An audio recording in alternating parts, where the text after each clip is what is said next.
Hello বন্ধুরা, চলো আজকে তোমাদের সাথে একটু অন্য ধরনের কেক শেয়ার করি। এই ধরনের কেক সব সময় আমি যতগুলো অর্ডার পেয়েছি প্রিয় মানুষের জন্য কাস্টমাইজ করেছে।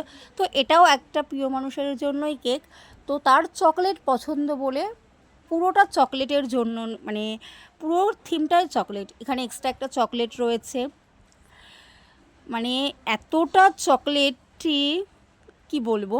তো সত্যি যারা চকলেট পছন্দ করে, প্রিয় মানুষের জন্য চকলেট কোনো থিম নিতে চাও, তো তোমরা এরকমভাবে কাস্টমাইজ করে নিতে পারো। তো রাধে রাধে বন্ধুরা, সবাই খুব ভালো থেকো। আর তোমরাও যদি এত সুন্দর সুন্দর কেক নিতে চাও, তোমাদের মনের মতো করে কাস্টমাইজ করিয়ে নিতে চাও, এনিথিং কাস্টমাইজ হবে। কোথায় কি বসবে না বসবে সমস্ত কিছু তোমরা তোমাদের মনের মতো করে কাস্টমাইজ করে নিতে পারো। তো জাস্ট দেখো চকলেটটা কিভাবে কি করলাম, সেটাই তোমাদেরকে দেখাচ্ছি। তো চকলেটটা এখানে এত ড্রাই ফ্রুট চকলেট গেছে, কি বলবো, কেমন হয়েছে সবাই একটু জানাবে। রাধে রাধে বন্ধুরা, ভালো থেকো। তোমরাও যদি